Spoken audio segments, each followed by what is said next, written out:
Hey everybody, it is Romania Black, and we're on episode 47 of Ace of the Diamond. Diamond no Ace Dea. I'm so excited because in the last set of episodes, we got introduced in full force to Mei and Inashiro, and they are quite terrifying as an opponent. And here's the funny thing. The funny thing is, in the last set of episodes, I loved Sakurazawa. I loved them. Sadly, y'all on Patreon, and I'm sure on YouTube by now, have informed me that Akira and his fellow classmates were third years. So their dream really was shattered.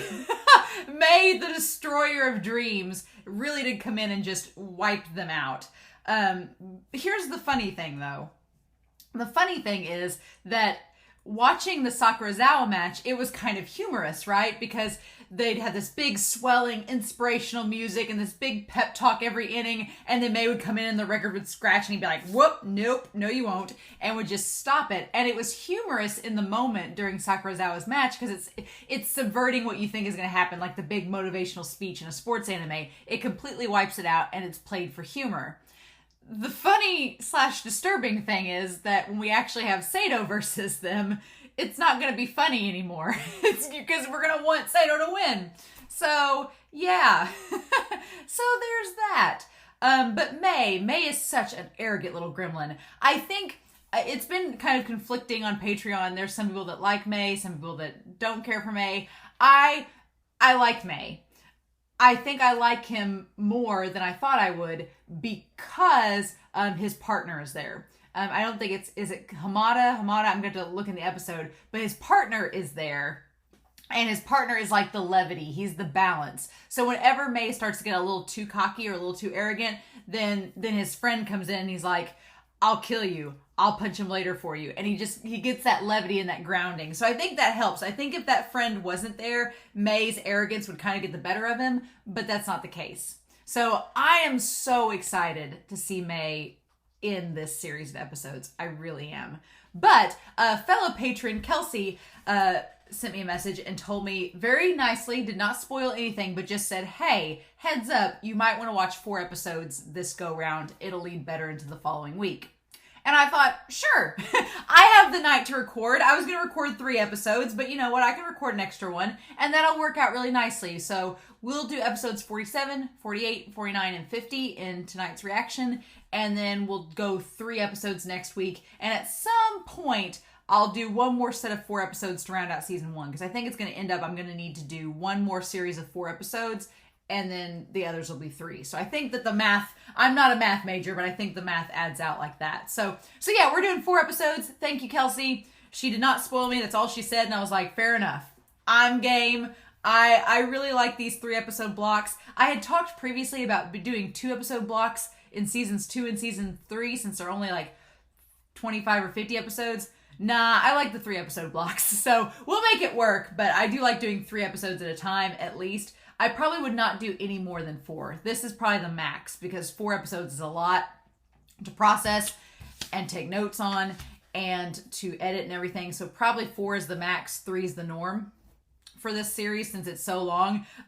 Zero, I think it was you that commented on Patreon. You were like, well, you're a fourth of the way through the series. And I was like, we're on episode 47 and we're a fourth of the way through. It's a long series, but honestly, I feel like it's just starting.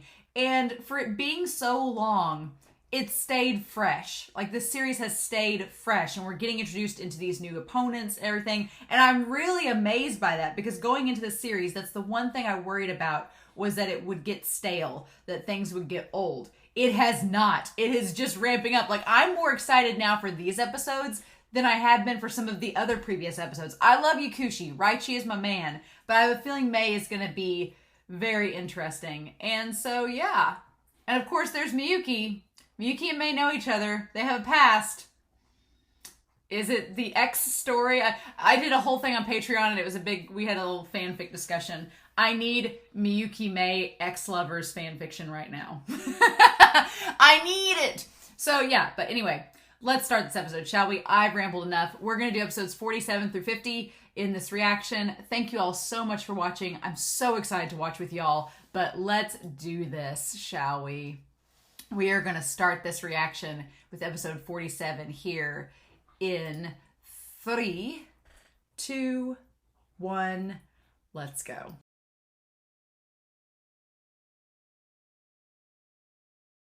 I've fallen in love.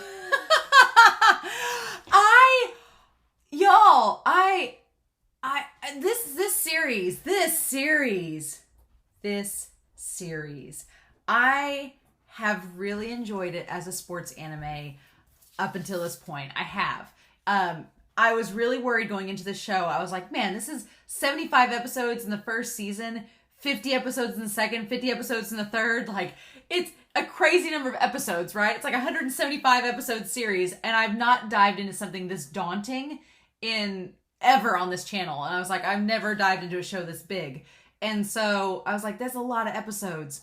And it being a sports anime and about baseball, and I've never had an interest in baseball at all. And so going into the show, it was an uphill battle so far. And we're only on episodes 47 through 50. We're only like a fourth of the way through. But I've really enjoyed this show, and it's stayed fresh. It's been fun, and I've really come to like these characters. But I'll be honest with y'all, I've had a lot of fun with this show, and I've looked forward to it. This set of episodes, and all the notes I took, this set of episodes has made me fall in love with the show. It's made me fall in love with the characters in the show. Like, I'm hooked. It's over. It's over. It's done for me. My career is ended. It's the meme of the guy falling over in the crowd. This show's ended my career. I can't. Because these 4 episodes did such an amazing job of setting up the stakes of where these characters are. Setting up Sato's, I'm losing my mind because I can't pronounce it. It's Sato. Losing my mind of the stakes, what is up for grabs, what's to, and here's the scary part. I don't know if they're going to win. In my heart, I'm like, I don't know if they're going to win, because there's a few factors that I'm like, that are making me think that they're going to lose, and it's going to break my heart, because this show is built up in the last 4 episodes that it's like this team. So first of all, and we're going to go episode by episode because I took so many notes. I have front and back notes. I have a front and back post-it for episode 50. I was like, there's so much to talk about. But I'm really nervous because I want Sato to win so bad, and I want them to go to nationals so bad. But after watching these 4 episodes, my heart is slowly breaking because I don't think they're going to win. I don't think they're going to win. And it's for a number of reasons. One, thematically, we established in episode 50 that the third year's now. Their first year, they got stopped at quarterfinals. Sato got beaten at quarterfinals by Ichidai, which is where Tomba's childhood friend went. So Ichidai, third, ended up beating them in the quarterfinals the first year. Last year, they made it to semifinals against Inashiro, and Inashiro went on to win the finals and then went to nationals. This year, they've made it to finals. So they've gone from quarterfinals to semifinals to finals. But are they going to make it past finals to nationals? Part of me is like, I want them to so badly, especially after getting all this backstory and seeing how hard these characters have worked, seeing how hard these third years have worked to get to this point. Like, yeah, I want them to win. But it's like the series will go on, right? So a part of me is like, do they lose this game? And Sawamura and Furuya and Haruchi, do they learn from this game so that when they come back, their second year, and Miyuki's third year, and Kuromochi's third year, and Kawakami's third year, when they come back, do they go to nationals? And that's gonna hurt. Because Mei is Inashiro. God, these 4 episodes, so much happened. There's more happening in these 4 episodes than I think like 10 episodes combined previously. It's crazy, because I didn't know going into this. As the episodes were going on, I was like, oh, are we not going to start the match yet? Are these episodes all going to be prequel to the match? They are, but it's so needed. And it builds up both teams. It builds up why we want to root for Sato and why we want them to win. It builds that up for us, the audience. But it also shows us just how terrifying Inashiro is. They are going to be such an opponent. I'm like, I don't know. I don't know. Okay, we need to go this episode by episode because my fangirl heart could not take it. Is this, there's no romance in this sports anime, is there? Or is there? So, y'all know me. Episode 47.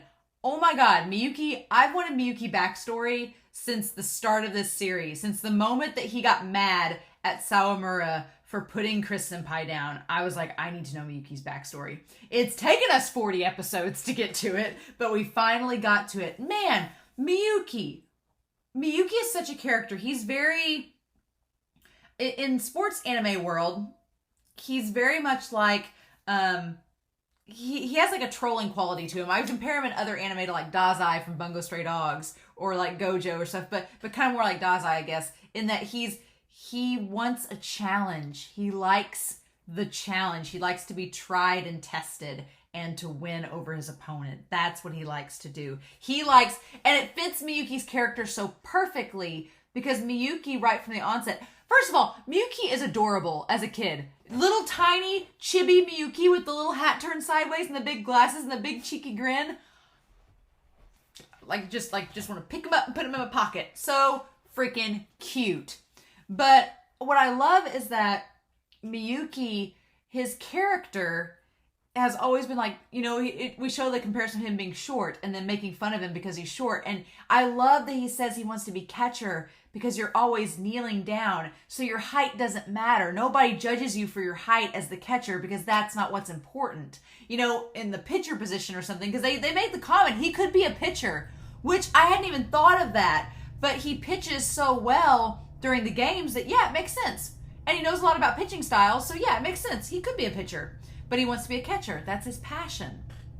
And I love that he wants to be a catcher. And you get the idea that, one, because he's going to be crouching down and stuff, so his height doesn't matter. So if he's self-conscious about his height, that's not important. But also the idea that Miyuki's personality is that he wants to be a leader. He wants to strategize. And the catcher position allows him to be a leader with the pitchers, allows him to strategize, allows him to make calls and plays, and allows him to have that responsibility for the team that Miyuki craves. So on the one hand, it's like he gets to shatter his insecurities about his height and everything, put those aside, but also foster like his passion and what he really likes doing. So it's a perfect position for him. I love that. But man, the idea that Miyuki wants a challenge, and I'm sorry, but I was halfway joking in the last set of reactions, and some of you were like, ha ha ha, Miyuki and Mei, exes, okay. And now it's like, oh no, they're really exes. Not even that, but Mei really likes Miyuki. Mei's like, I respect you, I like your style. I thought that it was going to be that Mei and Miyuki would not gel with their personalities because they're very similar personalities, except Mei is way cockier, way more arrogant than Miyuki seems. So I thought their personalities wouldn't gel. It's the opposite. No, Mei really likes Miyuki. Mei is like, you should... I wrote down, and I talked about this a little bit, but one of you, I think it was either Kelsey or Melanie, one of you on Patreon said that Mei was like Ushijima and his team was like Shiratorizawa. And I was like, I get much more Kamo Medai from Haikyuu, much more Hoshiyumi vibes from Mei, just personality-wise. But this episode, I see it. Because Mei is very much like Ushijima from Haikyuu in that he wants to gather all the strong players together, the strongest, to make the perfect ultimate team that can go win nationals. And he's like, Katsuya Miyuki, you're an amazing catcher. If you join my team at Inashiro, I've gathered all these players together, Shirakawa and Carlos and these other players. I've gathered them all here. We're going to make the ultimate team, and you could be a part of that, and then we'll go stomp nationals. Doesn't that sound like fun? And Miyuki, at the time, Miyuki is like, oh, I'd rather have a challenge, and I've already, committed to Sato. What we find out is that he just found this utmost respect for Chris and wanted to play with Chris. And then Ray the recruiter, Ray deserves a raise. Hashtag raise for Ray, because she did the work in this series. She got Miyuki and Chris and Sawamura. Like, give the girl a raise for bringing these characters over to Sato. And also, I totally ship Kataoka and Ray. I ship them as a pair all the time, all day, every day. I'm like, you two, the ultimate recruiter and the ultimate green hand coach, yes, please. But man, so I love the bathroom confrontation. Had that very like Haikyuu, like outside the bathroom confrontation. Of course, Sawamura is an idiot. He's a first year idiot, and him and Furuya and Haruichi goofing off in the bathroom, and Miyuki standing there and being like, I love that Miyuki gets uncomfortable. And you kind of get in Miyuki's head for a second. He's like, I don't want to talk to these guys right before a game. I don't want to psych myself out. I don't want to do that. And I think that's really cool. We get that with Miyuki, like, right off the bat. But Shirakawa throwing some shade. Like, May's like, oh, hey, like, we're going to make you, you know, May's like, oh, are you still happy you went over there? Like, like, just kind of joking, you know, but he's a little bit more jovial. Shirakawa does not seem to like Miyuki at all. And Shirakawa is like, we'll make you regret that decision. Like, you could have been with us, but you're not. So we'll make you regret it for 10 to 20 years in the future. It's like, Shirakawa, why are you throwing shade? But Shirakawa threw some shade at May last episode. So it's like, oh, Shirakawa, do you have the crush on May? But you know May likes Miyuki. Is this a love square? Is that what this is becoming? And the idea of Miyuki, I'm like trying to read my notes and it's awful. The idea that they kind of make fun of May makes fun of Sato's team, saying they only went to nationals once in the last 6 years and that their coach is green and that you should come to Inashiro. You should have come to Shiro Torizawa. You should have come to Inashiro because our coach is reputable. And their coach, Kunitomo, we're going to talk about him. Holy cow. But yeah, they're like, Kunitomo is a respected coach. He's a national level coach. Kataoka's green. He could have gone pro, but he came back to his hometown to do this. So no, this makes the most sense. And Miyuki says no. And Miyuki's one of those characters, I feel like, if you try to push him into a corner, he's just going to fight you out of it. Like, he doesn't want to be boxed in. So when May tries to ask him again and corner him again, Miyuki just shuts him down immediately. He's like, no, not doing it. No. But Miyuki saying that the catching position is fun, being recruited.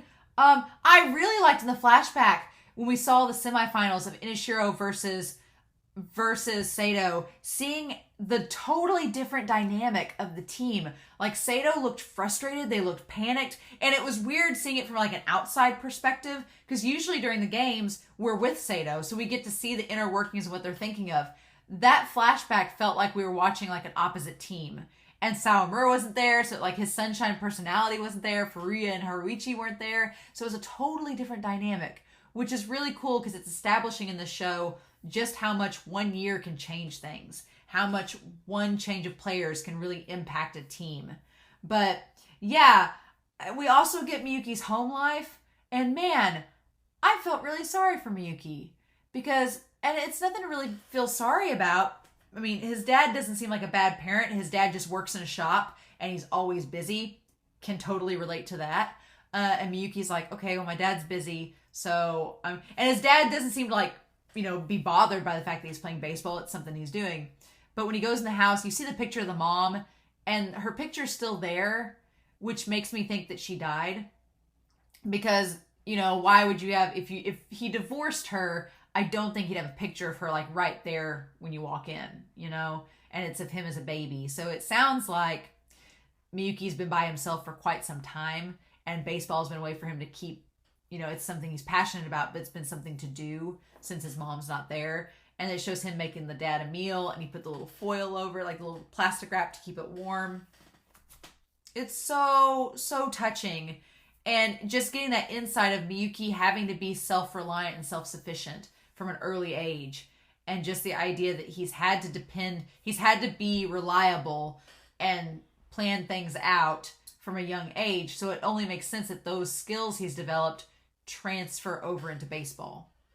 But yeah, and then Baby Chris, I wrote down like Sosuke from Free. If you've ever seen the show Free, there's a character named Sosuke who is kind of like Chris. Not really, but resembles him a little bit character design wise. But when they show younger versions of Sosuke, his kid voice actor has an incredibly deep voice for a kid. And the same things with Chris Senpai. His kid voice actor is like so deep. I was like, it's like Sosuke. It's great. It's wonderful. But yeah, that episode was so good. But yeah, May is like, I was just waiting for Sawamura to open his mouth and say something stupid, but he doesn't. Thank God. But yeah, I'm so curious how May is going to take Sawamura, especially after these episodes. That's going to be interesting. So that leads us to talk about episode 48. Again, the May and Miyuki showdown reminded me a lot of Ushijima and Oikawa from Haikyuu, and Oikawa being like, don't judge this worthless pride of mine. I felt like that was very much Miyuki. Miyuki was having an Oikawa moment where he's like, I'm proud of Sato. I'm proud of my choice. Like, don't you make me, I won't regret my worthless pride. And it was kind of like that same thing, which I love. Oikawa is one of my favorites in Haikyuu. So, of course, I was like, when Miyuki was like, no, I'm not joining your team. I'm like, that's right. But, so we have I love Tamba and Chris taking charge. And Tamba wanting to have the pitchers meeting. And I love that Chris is like, well, I was going to have it anyway because we need to talk about everybody what they messed up on. It's like, ooh. And Chris does not hold back. Chris gives them like something that everybody needs to improve upon. I like that poor Sawamura. I love our sunshine boy, but bless his heart. When he called it a fireball, I was like, instead of the crossfire, I love it. So they established that May has done 4 changeups in the semifinal game. He did a fastball, a knuckleball, a slider, and a crossfire. So, of course, the knuckleball and crossfire, the 2 awesome pitches that we established in the last set of episodes were problematic. May just uses them like they're no big deal. Cool. And he has a fastball and a slider. Cool.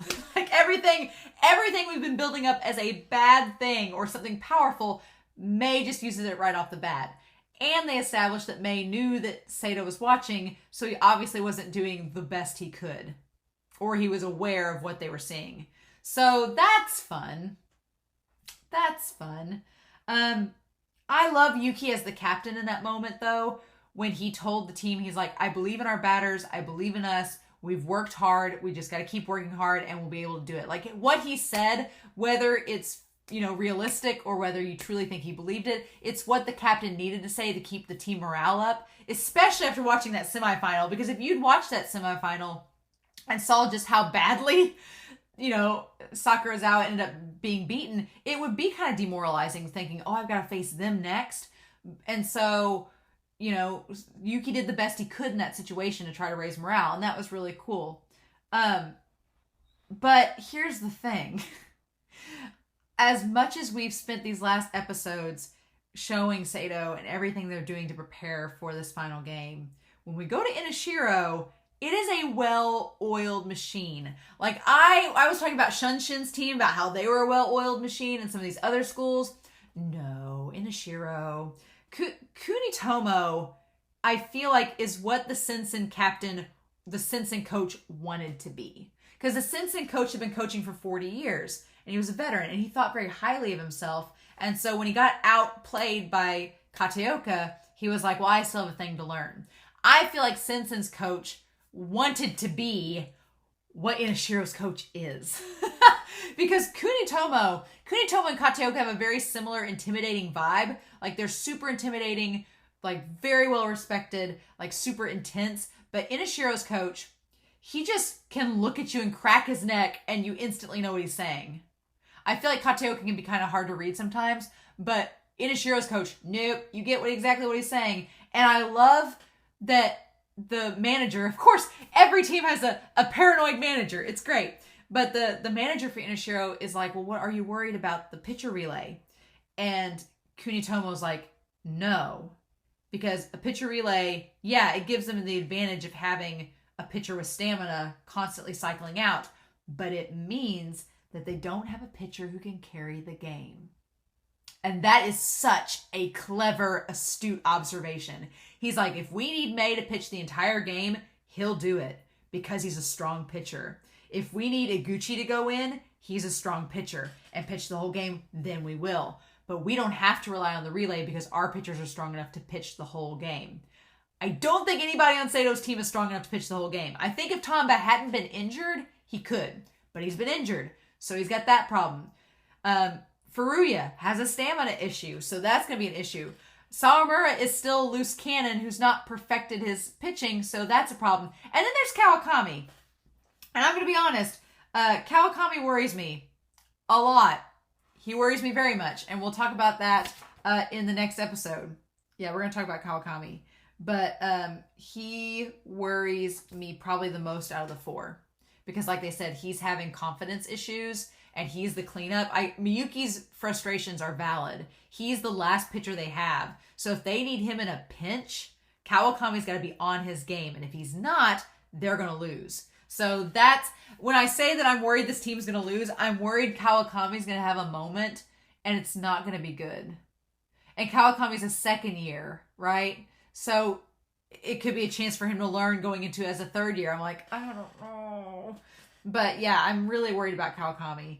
Out of the four pitchers, I'm worried about him the most because he's been the most taxed being the closer for all the other pitchers. So he's got the most pressure on him.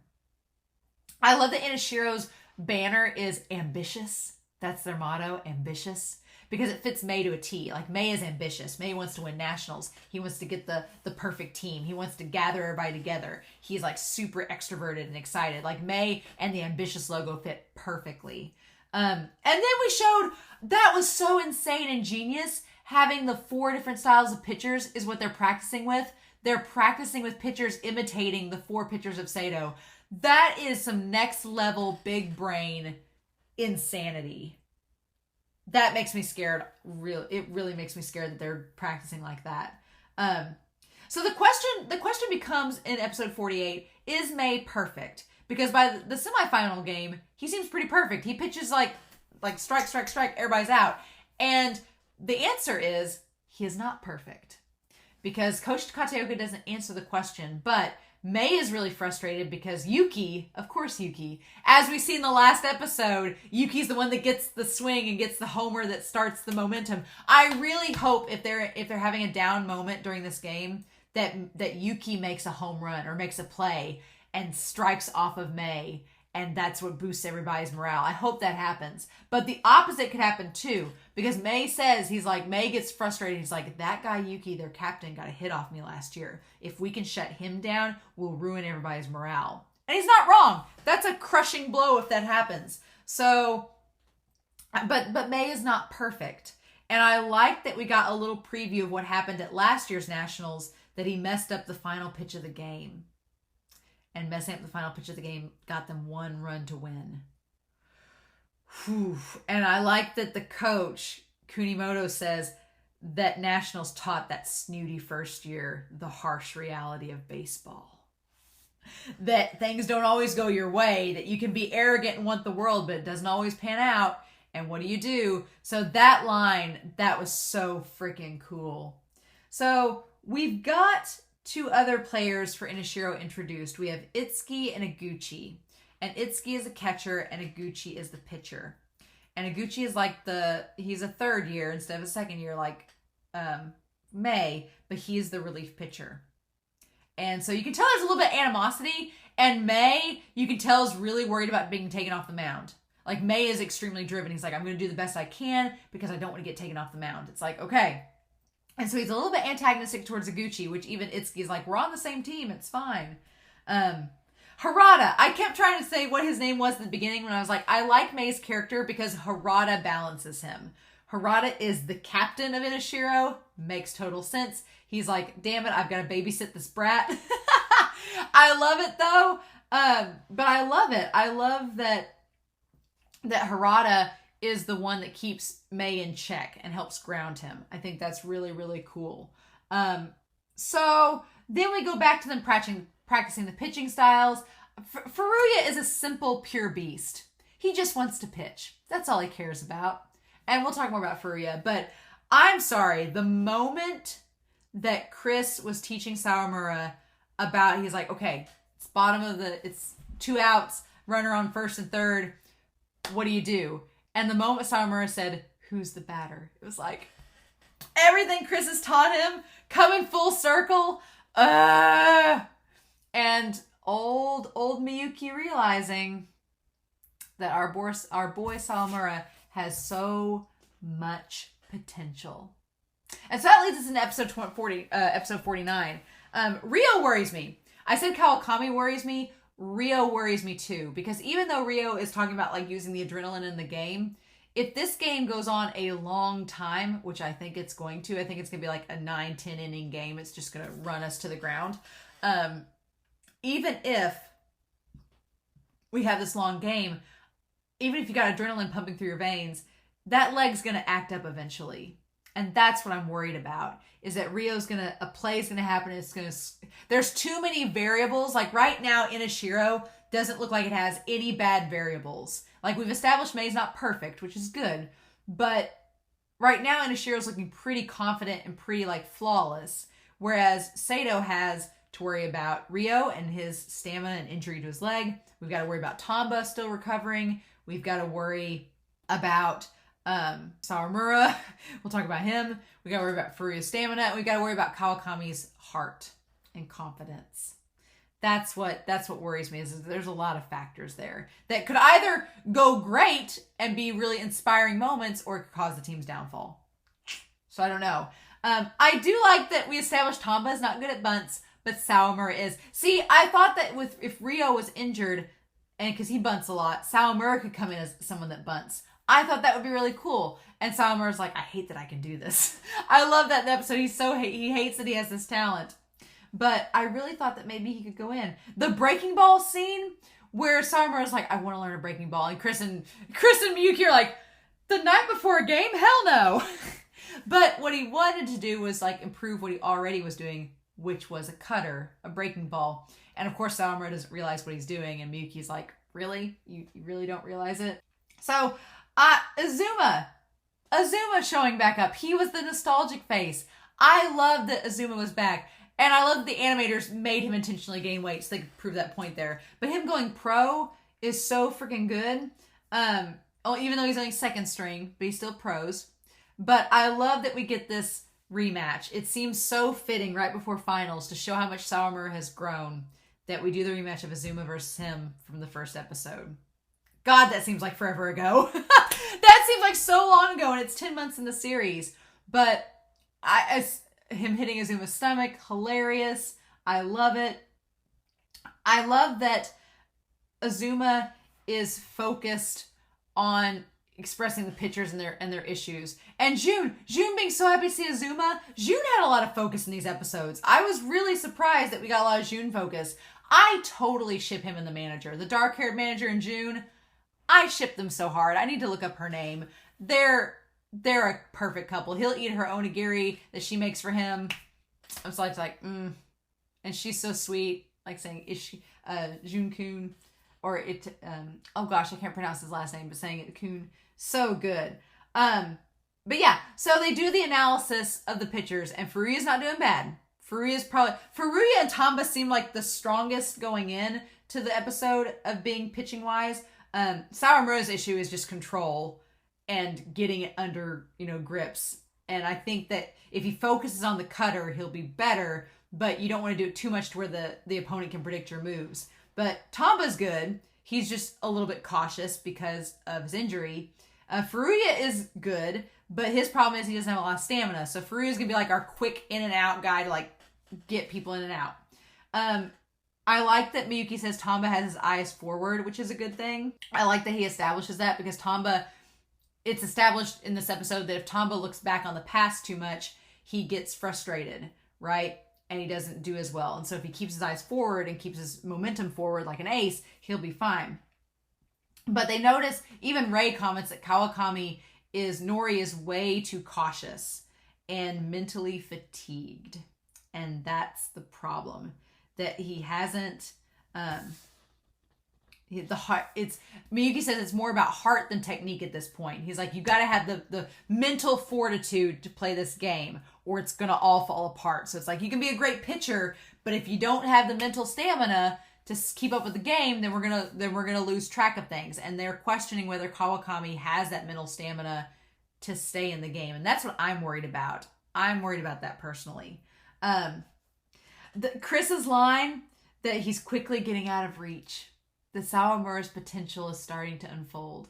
And when Chris said that line, I was like, oh my God, yeah, it's taken us 50 episodes, but Sawamura is slowly breaking out of his shell, and I love it. The crossfire pitch being a cutter, that's really cool. I like the idea. And the idea that Sawamura taking inspiration from Sonata. Sonata, I love it so much. I was like, oh, like the fact that Sawamura like was so inspired by Sonata and wanted to imitate him and his style is so adorable. I love it. I was like, that's so great. So I liken in this episode the dilemma with Kuramochi and Rio kind of to Sawamura and Miyuki. And not really the dilemma, but Sawamura and Kuramochi hanging out with Rio and Miyuki is very similar. Rio and Miyuki, both shorter players that have been trying to rise above the stereotypes of their size and stature, and both super dedicated towards the game and willing to do anything. Like we've established, Miyuki will do anything to get the pitchers to do what he wants. Rio will do anything to play in the game. And Kuramochi's noticing that, which I find fascinating. But Azuma telling Ray, he's like, yeah, no, these third years, they were all garbage when they were first years. And Furuya having the epiphany, like, wait, what? The third years were garbage when they were first years? That means we have a chance? Because it's crazy when we get the flashback episode in episode 50, they were terrible. And when you compare that to now, to the first year batch of this team with Sawamura and Furuya and Haruichi, it's like, oh, you guys are leaps and bounds better. Way in a better place, which means they'll only have more room to grow. They won't be limited, which is really cool. And so Azuma saying Sawamura can't wear the ace shirt yet, and it just being like a little neg, like a little add-on where he's like, come on, I'm going to egg you on. Prove me wrong, right? I loved that. That the idea that you can be anything that you want. Anything you can visualize, you can do. To an extent, because Jun wanted to be a pitcher, oddly enough, and that didn't happen.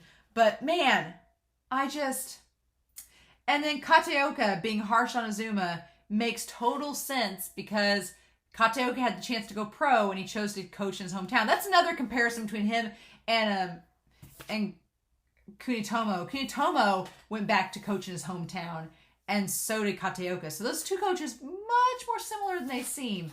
But him telling Azuma to lose weight is very much him like giving him advice, being like, if you want to play, you need to do this. It's like, So I found that really cool. And then I'm so glad that, Kelsey, you recommended I watch episode 50 with this batch. I'm so glad, because it would have been awkward waiting a week and then having that disconnect. But this going right into the next episode was such a good idea. And seeing them all as babies... Oh, Baby Yuki, Baby Tamba. Baby Tamba is probably he gets most improved. Because he went from being this shy, awkward, tall boy who couldn't look people in the eyes to being the ace of the team. Like, inspirational. So yeah, Azuma telling Kawakami to pitch with confidence. That was really cool. And then saying that I yell at people a lot because I respect them. I'm like, that's so cool, hearing that from him.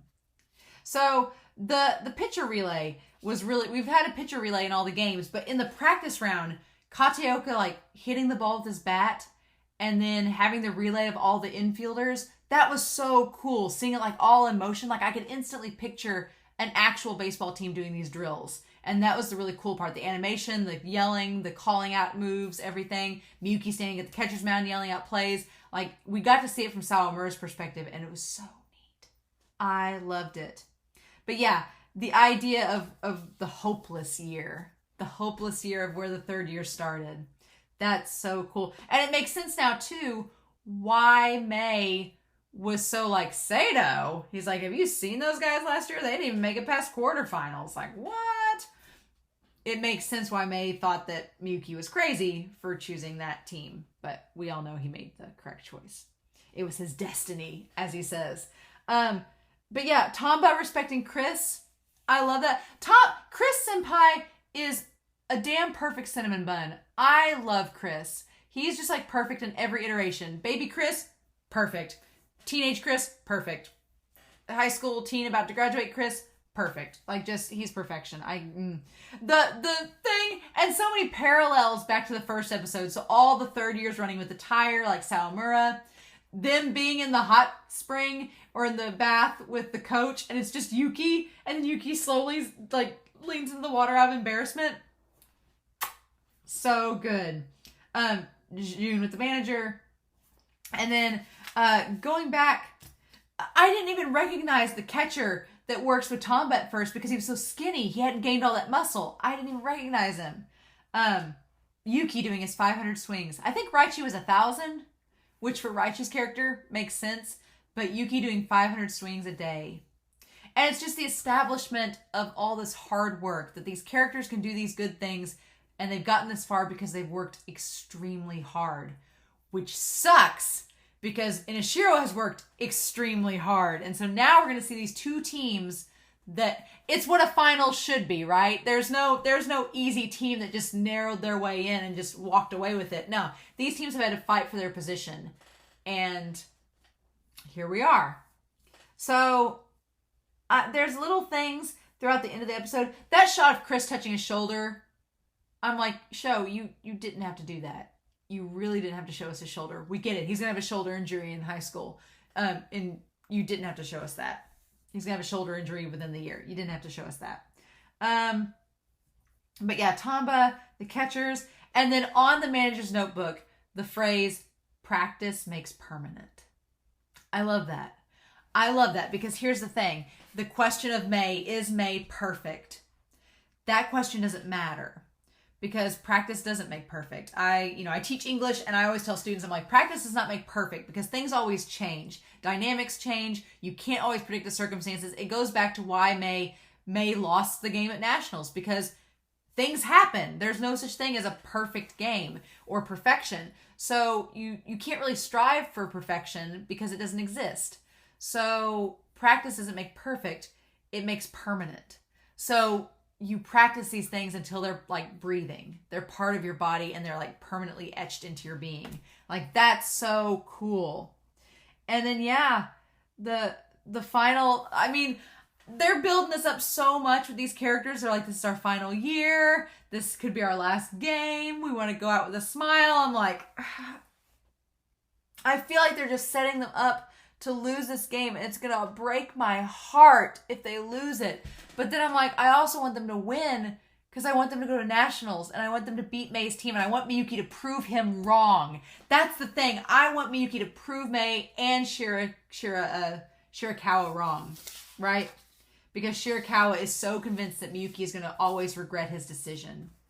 And I want Miyuki to prove him wrong. And here's the thing, it may not be this year. Because, right, we established that Shirakawa is the second year, May's the second year. So I think Carlos is the second year. All these players could come back and compete next year if they don't make it. So a part of me is like, man, if Inashiro wins this game, the next year Miyuki's going to be a third year and Sawamura is going to be a second year. And it's like, are they going to come back and do like a rematch and then win that game? I don't know. But I'm really nervous about this game now because we've spent these 4 episodes hyping up both sides and how powerful they are.